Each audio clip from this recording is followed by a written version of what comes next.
आप सबको मेरा नमस्कार।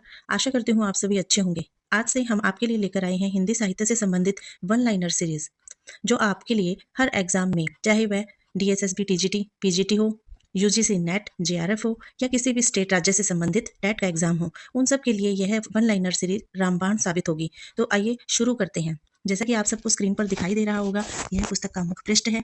हिंदी साहित्य वस्तुनिष्ठ परिचय इस पुस्तक का नाम है और जिसके लेखक हैं डॉक्टर राजकुमार उपाध्याय मणि। तो चलिए शुरू करते हैं। राजभाषा और राष्ट्रभाषा। जिस भाषा में शासक या शासन का कामकाज होता है उसे राजभाषा कहते हैं। सबसे पहली जो आप देख रहे हैं पंक्ति, वह है जिस भाषा में शासक या शासन का कामकाज होता है उसे राजभाषा कहते हैं। दूसरी है, अशोक के समय में पाली राजभाषा थी। अशोक के समय में पाली राजभाषा हुआ करती थी। अकबर के गृह मंत्री टोडरमल के आदेश से फारसी को राजभाषा पद मिला था। अंग्रेजी को राजभाषा बनवाने का श्रेय लॉर्ड मैकाले को है। यह इंपॉर्टेंट क्वेश्चन है। अंग्रेजी को राजभाषा बनवाने का श्रेय किसको जाता है? लॉर्ड मैकाले को। पंडित मदन मोहन मालवीय के सतत प्रयत्नों से संयुक्त प्रांत की कचहरी की भाषा के रूप में हिंदी को उर्दू के समान अधिकार मिला था। भारतीय संविधान में हिंदी को 14 सितंबर 1949 को मान्यता प्रदान की गई थी। संविधान के अनुच्छेद 343 के अनुसार संघ की राजभाषा हिंदी और लिपि देवनागरी है। संविधान के अनुच्छेद 343 के अनुसार संघ की राजभाषा हिंदी और लिपि देवनागरी है। अगली पंक्ति देखिए, अनुच्छेद 344 राष्ट्रपति द्वारा राजभाषा आयोग एवं समिति के गठन से संबंधित है। अनुच्छेद जो 344 है वह राष्ट्रपति द्वारा राजभाषा आयोग एवं समिति के गठन से संबंधित है।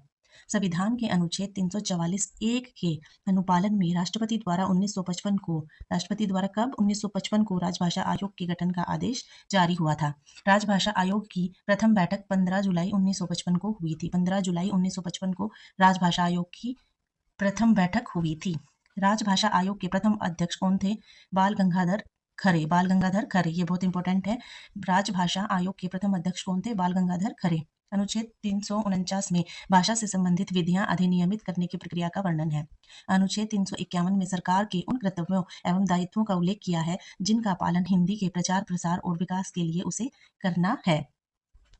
नेक्स्ट है, संविधान की 8वीं अनुसूची में सिंधी भाषा को सम्मिलित कर लेने पर 1969 ईस्वी में कुल भाषाओं की संख्या 15 हो गई थी। ये वेरी इंपॉर्टेंट है। देखिए, टीजीटी में पहले पूछा भी गया है। संविधान की 8वीं अनुसूची में सिंधी भाषा को सम्मिलित, कौन सी भाषा को सम्मिलित? सिंधी भाषा को सम्मिलित करने पर 1969 ईस्वी में कुल भाषाओं की संख्या 15 हो गई थी। जब से सिंधी भाषा को सम्मिलित किया गया तब के बाद से 1969 से कुल भाषाओं की संख्या कितनी हो गई थी? 15।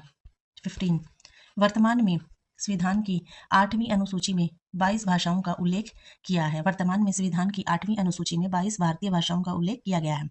जो 22 भाषाएं कौन कौन सी हैं? असमिया, उड़िया, उर्दू, कन्नड़, कश्मीरी, गुजराती, तमिल, तेलुगु, पंजाबी, बंगला, मराठी, मलयालम, संस्कृत, सिंधी, हिंदी, नेपाली, मणिपुरी, कोंकणी, मैथिली, संथाली, डोगरी और लास्ट में है बोडो। तो ये वर्तमान में संविधान की 8वीं अनुसूची में जो 22 भाषाएं दी गई हैं वो ये सारी 22 भाषाओं के नाम मैंने आपको बता दिए हैं। नेक्स्ट है, 8वीं अनुसूची में अंग्रेजी को सम्मिलित करने के लिए फ्रैंक एंथनी ने निजी बिल रखा था। इंपॉर्टेंट है ये काफी। 8वीं अनुसूची में अंग्रेजी को सम्मिलित करने के लिए किसने निजी बिल रखा था? फ्रैंक एंथनी ने। राजभाषा नियम 1976 के अनुसार देश भर के केंद्रीय सरकारी कार्यालयों को क, ख, ग नामक 3 वर्गों में विभक्त किया गया है। क वर्ग में आएंगे, क वर्ग के क्षेत्र में उत्तर प्रदेश, उत्तरांचल, मध्य प्रदेश, बिहार, झारखंड, हिमाचल प्रदेश और दिल्ली आते हैं। ख वर्ग के अंतर्गत आते हैं पंजाब, गुजरात, महाराष्ट्र, केंद्र शासित चंडीगढ़, अंडमान निकोबार आदि राज्य इसमें सम्मिलित हैं। ग वर्ग पे आ जाइए। ग वर्ग में आते हैं पश्चिम बंगाल, उड़ीसा, उत्तरी पूर्वी क्षेत्र, द्रविड़ भाषी राज्य इसमें सम्मिलित किए गए हैं। नेक्स्ट है, राजभाषा नियम 1976 के अनुसार क श्रेणी के किसी भाग में कहीं से भी प्राप्त उत्तर हिंदी में ही देने होंगे और ख श्रेणी के राज्यों के पत्र व्यवहार हिंदी व अंग्रेजी दोनों भाषाओं में इनसे किया जा सकता है। ग श्रेणी के राज्यों से पत्र व्यवहार अंग्रेजी में किया जा सकता है। तो ये हमने देखा कि क, ख और ग श्रेणी के राज्यों में किस प्रकार हिंदी का प्रयोग किया जाएगा। राजभाषा के रूप में हिंदी के क्रियान्वयन के लिए प्रधानमंत्री की अध्यक्षता में हिंदी समिति गठित की गई।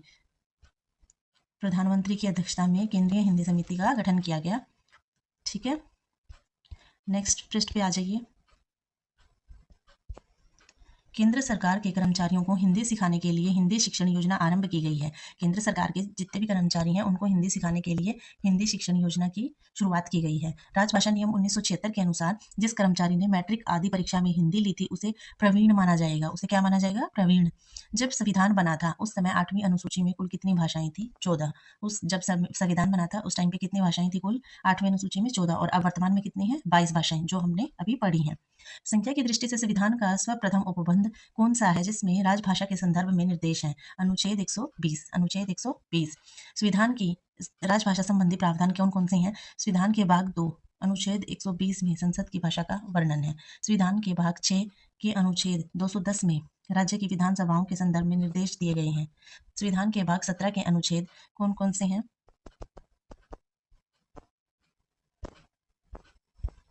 अनुच्छेद 343। सबसे पहला है अनुच्छेद 343, जिसमें है संघ की राजभाषा के बारे में प्रावधान। अनुच्छेद 344 में है राजभाषा के लिए संसद का आयोग और समिति। अनुच्छेद 345 कहता है राज्य की राजभाषा और राजभाषाएं एक होगी या अनेक होंगी। अनुच्छेद 346 एक राज्य और दूसरे राज्य के बीच अथवा राज्य और संघ के बीच में संचार के लिए राजभाषा। अनुच्छेद 347 कहता है किसी राज्य के जन समुदाय की किसी भी भाषा के संबंध में विशेष उपबंध विभाग द्वारा बोली जाने वाली भाषा में ही होंगे। ठीक है, नेक्स्ट है अनुच्छेद 348, उच्चतम न्यायालय और उच्च न्यायालय में अधिनियमों विधेयकों आदि में प्रयोग की जाने वाली भाषा का वर्णन है। ठीक है, अनुच्छेद 349 में देखिए भाषा संबंधी कुछ विधियों के अधिनियमित करने की विशेष प्रक्रिया। अनुच्छेद 350 भारतीय अल्पसंख्यक वर्गों के हितों की रक्षा के लिए निर्देश, ये काफी इंपॉर्टेंट है। अनुच्छेद 351 हिंदी भाषा के विकास के लिए इसमें निर्देश दिए गए हैं। अंगिका और वज्जिका हिंदी की किस उपभाषा की गौण बोलियां हैं? ये हैं बिहारी हिंदी की। किस उपभाषा की गौण बोलियां हैं अंगिका और वज्जिका? बिहारी हिंदी की। हिंदी की व्यंजनात् बोली है भोजपुरी और अवधी। भोजपुरी और अवधी। संविधान का कौन सा अनुच्छेद यह घोषित करता है कि देवनागरी लिपि में लिखी गई हिंदी संघ की राजभाषा होगी? तो ये करता है अनुच्छेद 343। अनुच्छेद 343। संविधान के किस अनुच्छेद में यह प्रावधान है कि शासकीय प्रयोजनों के लिए अंग्रेजी भाषा का प्रयोग 25 वर्ष की अवधि तक अर्थात 26 जनवरी 1965 तक किया जाता रहेगा, ताकि इस दौरान हिंदी शासकीय कार्यों को निष्पादित करने में सक्षम हो जाए? यह पंक्ति किस अनुच्छेद में वर्णित है? अनुच्छेद 343 में। अनुच्छेद 343 में संविधान के किस अनुच्छेद में कहा गया है कि संसद 25 जनवरी 1965 के बाद विधि द्वारा अंग्रेजी भाषा के प्रयोग को किन्हीं प्रयोजनों के लिए उपबंध कर सकेगी? अनुच्छेद 343 की ही यह बात भी है। नेक्स्ट है संविधान के किस अनुच्छेद के अनुसार राष्ट्रपति 5 तथा 10 वर्ष के पश्चात राजभाषा आयोग की नियुक्ति करेगा? तो इसका आंसर रहेगा अनुच्छेद 344। राजभाषा अधिनियम कब अस्तित्व में आया? 1963 में। 1963 में, और इसका संशोधन किया गया 1967 में। राजभाषा अधिनियम में कुल कितनी धाराएं थी? 9। इसका उत्तर होगा 9 धाराएं थी। राजभाषा अधिनियम में कुल कितनी धाराएं थी? 9। राजभाषा अधिनियम कब पारित हुआ? 1976 में, और इसको संशोधित किया गया था 1987 में। राजभाषा संकल्प कब पारित हुआ? 1968 में। कब पारित हुआ था राजभाषा संकल्प? 1968 में। तो इस प्रकार हमने आज वन लाइनर किए हैं।